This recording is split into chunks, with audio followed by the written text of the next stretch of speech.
Well, good morning, Facebook. Today is Wednesday, September 18th. I always have to check the date. I think that's one of the funnier things about not being in my former career, where I always signed and dated my name so much, because it's hard for me sometimes to keep up with the date. But anyway, this is Angela Hooper-Menifield, and I am sharing your HR Moment for the day from Menifield Associates. So one of the topics, and I often have people text me or reach out to me for some consultation, but one of the issues that has come up lately is there any responsibility of the supervisor to handle extramarital affairs in the workplace? Now, we know some workplaces have rules and procedures about fraternization, but let's just be very clear. Number one, this is a very sticky subject. And if by chance you work for a place that does have rules, I just would really encourage the organization to consult legal counsel, because employees do have a right to privacy in the workplace. And as such, supervisors and or employers need to be very careful about having policies that tell people there's a consequence for an extramarital affair. So what is the role, or what are the impacts of this on the workplace? Well, one of the things when we talked about some things last week, we talked about there are legal implications, but there are also implications on morale and the work product. So a couple of things that is true is whenever this type of thing happens, it raises eyebrows, right? You look around and you notice there are some coworkers, who seem to be a little extra friendly. They're arriving to work together now. There are some other nuances happening there. Is this illegal? No, it's not. Now, where it can cause you a problem is when one of the people in this role, or in this relationship, have a supervision type position, because there's a concern that it can damage morale. It can, indicate some favoritism by the supervisor. Or the other thing that I've experienced in the workplace and seen is, what are the implications when the relationship is over? How does the person feel, especially if there's a supervisory subordinate type of relationship? But even if they're just peers, I actually had a situation where two employees were working side by side. They were peers. They went into this relationship, and as the supervisor, I sat down and had the conversation with them. And one of the things that I mentioned was, while it's not our responsibility to tell you who you can and who you cannot date, let's be very clear that it can get messy when things don't end the way we often hope relationships do. Of course, they were both like, no, we have it. There won't be any issues in the workplace. These individuals did not even work in the same unit. But a couple of things started happening. One was the fact that their breaks tended to take a little longer, as in now they needed to go to each other's desk. They wanted to go to the break room together. They're sharing meals. And so just things that take extra time that for some people made it uncomfortable.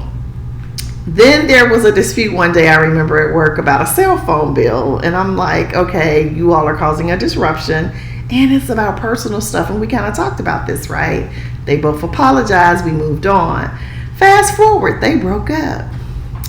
The gentleman, let's just say, was not happy about the breakup, and he ended up writing some very mean and salacious things about the girlfriend, and took it as far as he actually put a note on her car. So anybody who walked past her car saw this note with these words and these accusations. And to put it politely, it was not a good situation. So long story short, I ended up, now at this point, I had to bring in the employee relations office. Some of the things in the note were threatening in nature. So now we got workplace violence. And so it kind of just spiraled out of control. Long story short, there was an official investigation. He was probably going to be removed permanently, but I think he saw the writing on the wall, so he got another job with a different organization. But I say all that to say, we as supervisors have to think about what are the implications and how could this go well, but how could this not go well? How do we create an environment where people don't feel like there is favoritism because someone has a relationship with someone else? Now, there are studies and organizations like Career Builder and things like that. They actually survey people. And again, a survey is what it is. It's only as good as the people who respond. But studies show that actually workplace romances or people dating coworkers are, that number is down. So it's actually at a 10-year low. So approximately 36% of people who responded said they were dating a coworker, which was down from 40% back in 2008. So organizations cannot take, and or supervisors, we are not to take disciplinary action if there is a workplace romance. We should be clear of what the expectations are, which would be the same expectations for all employees. As a person who's not having a relationship at work, technically you don't want me and my husband arguing in the workplace. So the expectation that we keep our personal issues out of the workplace really remains the same, right? So it's not as if you're creating new rules for the people who are in the relationship, but what you are doing is reminding them, because it is common for us to talk about our relationships with people that we've gotten familiar with at work. It's just human nature. But now the person that you're discussing is the co-worker of these people. So that's where the water can get muddy. Some of the things that a supervisor can do and how to do it is some of the things we talk about in our academy. Is maybe you end up reassigning someone if things get a little contentious. Again, you can't forcibly reassign people, especially if they have not broken any rules. And that's the big point. Are rules being broken? So for instance, with the illustration I just gave you with the gentleman who had some not so nice things to write and display about his ex-girlfriend, well, those broke rules because you can't use threatening language in the workplace. You also can't use vulgar language in the workplace. So it wasn't so much that he did it to her, it was just that he did it, and he did it on work property. So again, what are the rules? Are the rules evenly applied, and are these rules that we would have for anyone, right? So in that case, he was dealt with. Sometimes, like I said, there could be allegations of favoritism because of who someone is dating, or maybe it's not the person who's doing the dating that's displaying the favoritism.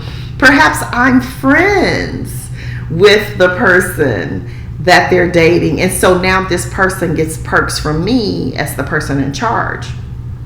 Or perhaps it's just uncomfortable for some people because they feel a certain way. So again, we just really want to be careful that, one, our team understands what is appropriate and what is not appropriate, and that people don't infer and add layers to the relationships, make it something that it's not, just as a byproduct of trying to say, well, I'm uncomfortable because Angela and Charles are dating. Okay, and if Charles doesn't approve my leave, he doesn't, assign my work assignments, if we're not bringing this relationship in the workplace and all you see is us getting in the car every morning together or in the evening leaving or sometimes going to lunch, then what business is it of yours? So another thing we have to often do is teach our team what is their business and what isn't their business. Everything that's conversation worthy is not your business. And unfortunately, that's just a reality. But we do know gossip can impact morale and things like that. So we just have to be careful how we handle it, how we address it. But again, as the supervisor, people are looking to you to see how you're going to handle that. So you could even be proactive and make some decisions as when you're assigning work and things like that. Perhaps, you're diligent about, the type of dynamics that are being created in subcommittees and in groups when you have relationships in the workplace, and specifically extramarital, right? Because what this talks about is when people have an affair, oftentimes, well, not oftentimes, sometimes it can be with a coworker, but again, it's not our business. I know some of you are going to say, Angela, that's not true. You know, I have integrity and scruples, and I am against people cheating on their spouses, and I don't want any part of that. But again, you have to remember that people have a right to privacy. If they are consenting adults, and that's their choice, we don't have a dog in that fight. We really don't. And we also have to be careful that we don't let our moral standing impact how we treat these people later, because then there's a new issue that has to be looked into. So again, I know that the majority of people will probably say, you know, I'm against this. I'm against anybody cheating on someone, and I definitely don't want them doing it at work. But really, you can't control that unless work-related rules are being violated. And again, if they are, we go into detail, you know, how do you have that conversation? Because these are difficult conversations. If rules are being broken, and how do you enforce the rules that are being broken? However, just be mindful that privacy laws impact us in the workplace. So people have a right to privacy. So two things. One, if it's just a relationship, which is a little different than extramarital, but also if it is extramarital, you have to be clear on what your role is and what it isn't. And again, I think the best policy in all situations is have a conversation, especially if someone is in a supervisory position. So it's a little over 11 minutes. I actually have to run to a coaching appointment. So I thank you for watching today. Thank you for your comments. Thank you for your questions. These are really good questions. And sometimes we don't think about these types of things until we're in that situation. So one of the things that we really want to do is equip and build you up as a supervisor, team lead, committee head, so that you're able to make the right decisions at the right time, and or be a resource so you can come ask these questions and have a strategy that you're able to execute in a time of need. Again, this has been Angela Hooper-Menifield for your HR Moment with Menifield Associates. And until tomorrow, have a great day. Talk to you soon. Bye.